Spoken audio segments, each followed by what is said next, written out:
What's up, boomers? You're back. I'm back. New shirt, so it doesn't look like I wear the same shirt every episode. Show notes, written by moi, myself. And in this next episode, is it part two, I guess? It's a story's already getting too long, right? But we ended up in the previous one that I'd had the intense ache all the way across right here. Scared me, and we get to the emergency room. So they wheel me in. I remember that, so we're going to get right into this. And again, my point of all this is not to talk about, oh, I survived a heart attack, big deal. It's to help you. These are for the people out there that are concerned. I mean, right now, most of my friends are younger than me, and they're concerned because they know it could happen to anyone. As a matter of fact, of my friends right now, and since then, I can't believe the numbers of people I'm hearing that have had to have stents, that have had heart attacks, one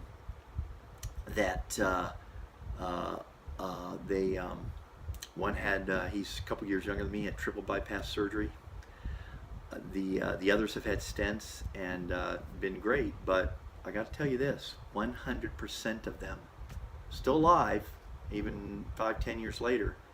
None of them, usually within the 6 months, have done anything or continued any kind of what I believe they should be doing, but who am I, in terms of heart health and body health. They continue to do things that are detrimental. They continue to do the things that, in my opinion, have led to these conditions that we face with this for many of us. So let me pick up here. We get to the hospital. I am wheeled into the, at least I think, or maybe I walked, but I'm not feeling good. Matter of fact, I'm just glad to be there. So I go up and you have to tell them, well, what are you here for today? I tell them, well, I'm having chest pains and I don't feel very good. And they said, okay, we'll fill out this form. I'm going, okay. I had a difficult time answering, and the form is super basic. Like, what is your name? I think your social security number and your telephone number and an emergency contact, which was my brother right there. I almost asked him to fill it out for me because it was that difficult to do it. I was having a hard time just concentrating. I was kind of shaking a little bit. So I had a hard time filling out a form, a simple form of some basic questions. So I get up and I get it over there. I think she, at that point, realizes, okay, I'm in kind of some discomfort. So she said, okay, we'll call you right in. So I go back and sit down. It was about a few minutes that they got me right in, which is another quick little interview. They get some basic information from me, my ID and stuff, and she's asking me what's going on. And I tell her, and it wasn't but a few minutes after that she gets a wheelchair and they take me back to the emergency room. They wheel me into the room. One of the physician's assistants, whatever, one of the nurses come in. They say, okay, what's going on? I tell them I'm having discomfort right here, et cetera, et cetera. They immediately hook me up on a monitor. They're getting that ready. They start an IV. They get that going. They take my blood pressure, still through the roof. So they immediately get me the IV to get me on some blood pressure medicine and try to get that down.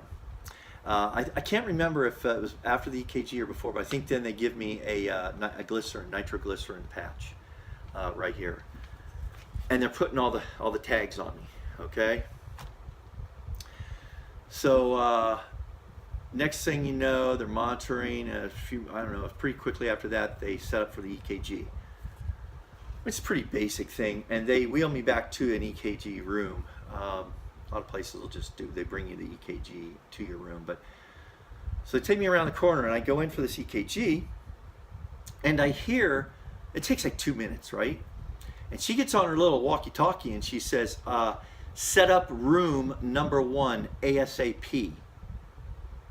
And she didn't sound alarmed, but she said ASAP. She said, yeah, ASAP. So I'm thinking, I said, I guess that means the EKG didn't look so good. And she goes, no, that just means you need to see a doctor. And actually, so what I've learned in going through this process is they don't want to alarm you. The EKG, oh my gosh, the EKG turns out to be abnormal. They don't tell me that. As a matter of fact, they tell me it was okay. But so I get back to the room number 1, which, by the way, is the closest room to go to heart catheterization if I had to have that done, as it turns out. So it's the real quick whoop, right around the corner, down the hall. I'm there.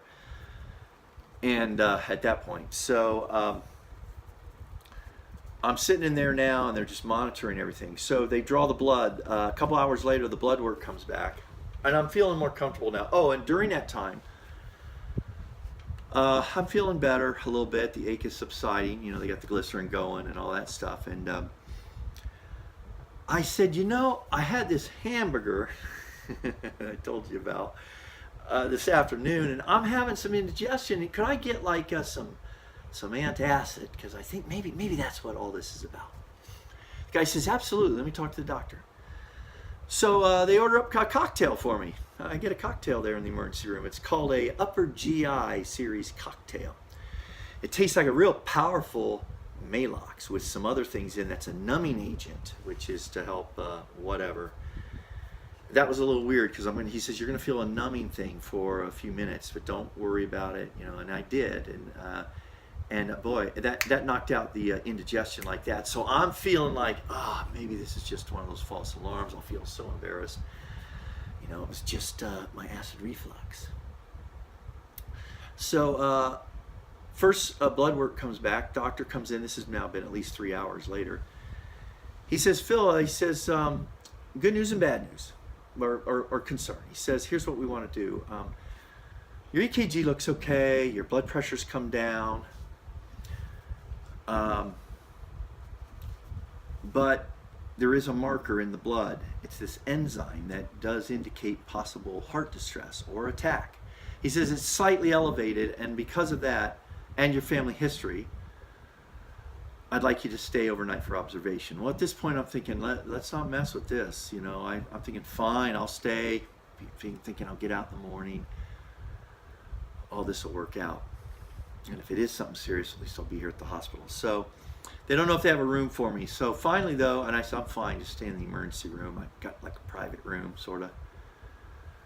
But about 11 p.m. that night, they continued to do blood every 3 hours. So they took another thing of blood a few hours later. And at 11 o'clock, I got a room. We're celebrating. Woo! Gonna check into my own room.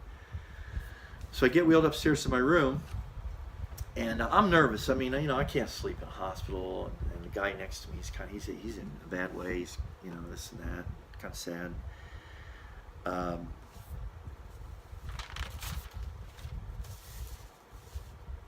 They come in and take some more blood. And again, I can't really sleep. But about 2 a.m., the doctor comes in who had seen me downstairs. And he checked in. He says, how you feeling, this and that and the other. He says, well, Phil, he says, I think you've had a heart attack. Your elevation, this enzyme marker that we're following is now highly elevated. And clearly, he says, I think you've had a heart attack. There is definitely something going on.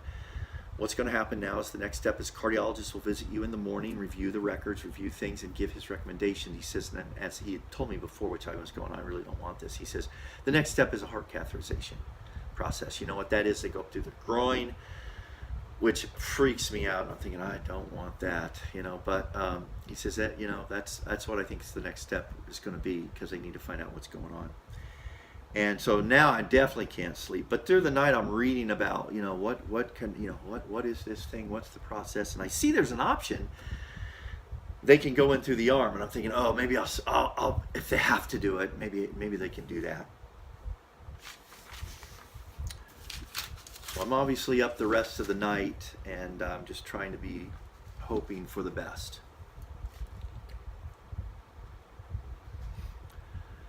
So about 6:30 in the morning, my doctor, the cardiologist, arrives. First bright and early, and he's saying, how you feeling, Phil? Got any pain, got any discomfort, any pressure, anything like that? I go, no, I'm feeling good. And I was feeling fine. He says, well, Phil, he says, you've got an abnormal EKG. And I said, well, they told me it was normal. He said, who told you it was normal? And I didn't want to get anyone in trouble. I said, well, last night. And he says, well, whoever told you that doesn't know how to read an EKG. Well, as it turns out, he probably knows this. They didn't want to alarm me. he says, your markers have continued to rise. You're up. He says, something is going on. And he says, I really think we need to do a heart catheterization, do the heart cath. And he saw my face and he saw the resistance. I said, isn't there anything less intrusive or whatever that, word, less evasive?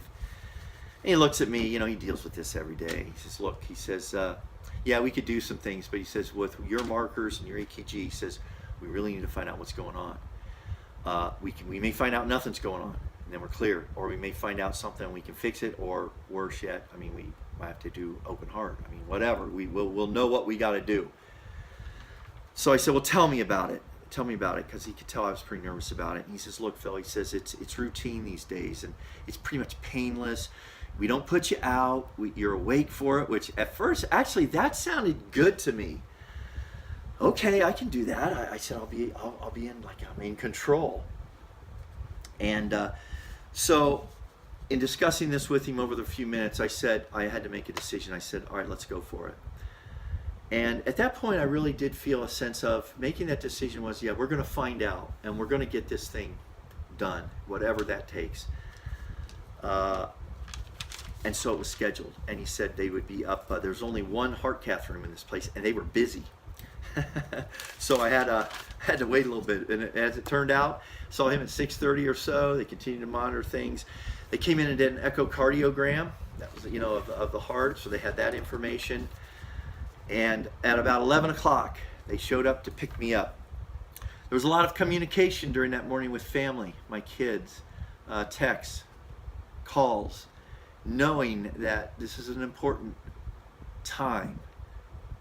Because this is a light, as it turned out, I did not know at that moment that I'm sitting there with a 99% blocked artery of the main artery of the heart, that had it gone into cardiac arrest, there was nothing they could do.